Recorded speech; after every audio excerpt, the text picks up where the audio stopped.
원달러 환율이 1,400원을 터치했습니다. 환율이 1,400원을 넘은 건 이번을 포함해서 총 4번에 불과합니다.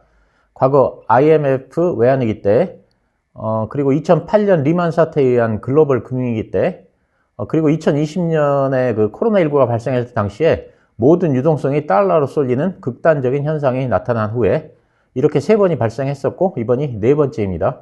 그만큼 환율 1,400원은 이례적인 상황입니다.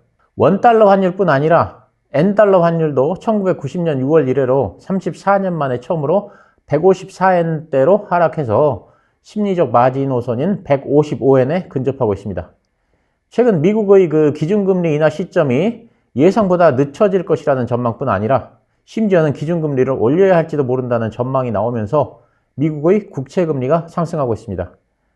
파월 연준 의장은 인플레 둔화를 확신할 때까지 더 오래 걸릴 것이라고 하면서 고금리의 장기화를 시사했습니다. 그 연준의 2인자인 그 제퍼슨 연준 부의장도 고용지표와 물가지표가 높게 나온다면서 이 같은 추세가 지속될 경우 금리 동결이 장기화될 것이라고 말했습니다.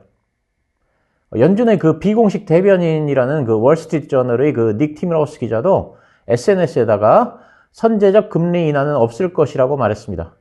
여기에 그 UBS는 내년 기준금리가 6.5%까지 오를 수 있다고 말했습니다. 미국 경제에 강한 성장과 인플레이션이 동시에 나타나고 있어서 지금은 금리 인하가 아니라 금리 인상을 해야 할 상황이라는 것입니다. 이런 상황이 계속되자 미국 2년물 국채금리가 장중에 5%를 넘어섰고 10년물 국채금리는 4.7%에 육박하고 있습니다.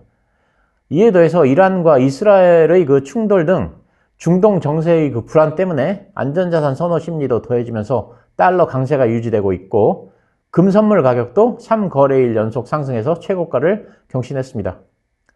그래서 오늘은 그 글로벌 금융시장이 요동칠 때 봐야 하는 지표에 대해서 말씀을 드리겠습니다. 금융시장이 요동을 칠 때 봐야 하는 지표 중에 테드 스프레드라는 것이 있습니다. 테드 스프레드의 그 큰 폭의 변화는 글로벌 금융시장의 대형 이벤트가 찾아오고 있음을 말해주기 때문입니다. 테드 스프레드란 미국 단기 국채인 그 트레저리 빌과 유로 달러의 머리 글자를 합친 것으로 그 만기 3개월 리버 금리에서 3개월 미국 국채 금리를 뺀 금리를 말합니다. 리버 금리는 런던 은행 간 제공 금리를 말하며 영국에 소재한 20개 은행들의 차익 금리를 영국 은행 연합회에서 매일 발표했습니다. 리버 금리는 전 세계 금융거래의 기준이 되는 역할을 했는데 영국의 금융산업이 과거 세계 최고 수준이었기 때문입니다. 그렇지만 그 리버 금리가 아무리 신용이 있는 런던 은행 간에 거래할 때 사용하는 금리라고 해도 미국 국채에 비하면 신용 위험이 높습니다. 그래서 리버 금리와 미 국채 금리 사이에는 일정한 차이가 존재하는데 이것이 테드 스프레드입니다. 그런데 이 테드 스프레드가 커지면 리버 금리와 미국 국채 금리 사이의 차이가 벌어진다는 뜻이고 이는 그 다시 말하자면 런던 은행 간에 거래하는 금리가 올라간다는 것을 말합니다. 앞에서도 말했듯이 런던 은행들의 신용도는 최고 수준입니다. 이런 최고 수준의 은행들이 거래하는 금리가 높아진다는 것은 달러를 구하기 어렵다는 말이 되고 다른 말로 표현하자면 달러의 유동성이 축소된다는 것을 말합니다. 그러니까 시장에 급격한 왜곡이 발생하고 있다는 뜻입니다. 그래서 테드 스프레드에 큰 폭의 변화가 있으면 글로벌 금융시장에 문제가 발생했다는 해석이 가능합니다. 지금 보시는 차트는 그 세인트루이스 연은 홈페이지에서 가져온 것입니다. 2000년부터 2012년까지의 테드 스프레드입니다. 화살표 부분을 보시면 2008년 리먼 사태 때 테드 스프레드가 갑자기 크게 치솟았음을 알 수 있습니다. 지금 보시는 차트는 2017년부터 2021년까지의 테드 스프레드입니다.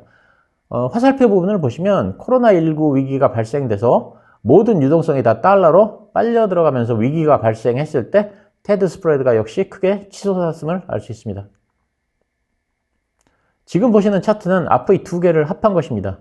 그러니까 2000년부터 2021년까지의 그 테드 스프레드입니다. 화살표 부분이 2008년의 그 리먼 사태와 2020년의 코로나19 때의 테드 스프레드입니다. 그런데 이 차트를 보시면 2020년 코로나19 때의 그 테드 스프레드는 갑자기 치솟았지만 2008년의 경우에는 리먼 사태 이전에 1년에 걸쳐서 테드 스프레드가 급격한 변화를 겪으면서 이미 이상 시그널을 시장에 보내고 있었습니다. 그러니까 2020년의 코로나는 갑자기 왔기 때문에 금융시장에 전조 증상이 나타나지 않았지만 2008년의 그 리먼 사태는 발생하기 이전부터 테드 스프레드가 요동을 치면서 이미 전조 증상을 보여줬다는 것을 알 수 있습니다. 그렇지만 그 리보 금리는 2022년부터 산출이 중단되었습니다. 2012년에 발생한 리보 금리 조작 사건을 계기로 리보 금리의 신뢰도가 하락했기 때문입니다. 리보 금리 조작 사건이란 리보 금리가 런던에 소재한 20개 은행들이 제출하는 호가의 평균으로 결정된다는 점을 악용해서 런던의 주요 은행들이 자신들의 이익에 부합하도록 금리를 조작하고 담합한 사건을 말합니다. 그래서 그 이후로는 그 테드 스프레드 대신에 소프트 OIS 스프레드를 많이 사용합니다. 소프트 OIS 스프레드란 소프트 금리와 OIS 금리의 차이를 의미하는 금리 스프레드의 일종입니다. 소프트는 Secured Overnight Financing Rate의 약자로 미국의 연준이 2021년부터 리보 금리를 대체하기 위해서 도입한 지표이고 미국 내 은행 간 자금 거래에 적용되는 금리입니다. OIS는 Overnight Index Swap의 약자로 하루짜리 초단기 대출의 이자율을 지수화한 것입니다. OIS 금리는 미국 국채금리와 마찬가지로 무위험 금리로 간주돼서 신용위험이 없는 금리로 인식되고 있습니다. 따라서 소프트 OIS 스프레드는 자금 시장의 그 신용 위험을 파악하는 데 활용됩니다. 그러니까 사실상 테드 스프레드와 그 개념은 동일하다고 할 수 있습니다. 자, 평소에는 이 지표에 큰 관심을 가질 필요가 없지만 혹시라도 소프트 OIS 스프레드가 요동치면 세계 경제에 뭔가 심상치 않은 일이 벌어지고 있다고 유추할 수 있습니다. 은행들마저 높은 금리를 지불해야 한다면 이미 경제가 정상이 아닐 가능성이 높기 때문입니다. 따라서 경제 매체에 갑자기 소프트 OIS 스프레드라는 말이 등장하면 그때부터는 글로벌 금융시장에 관심을 가져야 합니다. 일시적으로 자금이 부족한 금융기관이 자금이 남는 다른 금융기관에 자금을 빌려달라고 요청하는 것이 콜입니다. 그리고 이러한 콜에 대한 이자율이 콜금리입니다. 콜금리는 2008년 3월까지 우리나라의 기준금리로 사용되었으며 여전히 한은의 통화정책이 파급되는 중요한 위치에 있습니다. 콜 금리가 상승하면 은행 금리도 바로 상승하는 등 직접적인 영향을 주기 때문에 우리의 일상생활에도 직결됩니다. 그래서 한은은 그 콜 금리가 기준 금리에서 크게 벗어나지 않도록 조절을 합니다. 그런데 콜 금리가 크게 벗어나거나 급격한 변화가 발생하는 것은 시장에 이상 현상이 발생했다는 신호로 인식을 하고 그때부터는 콜 금리에 관심을 가져야 합니다. 지금 보시는 도표는 그 네이버 증권에서 가져온 것인데 3개월간 콜금리의 변화를 보여줍니다.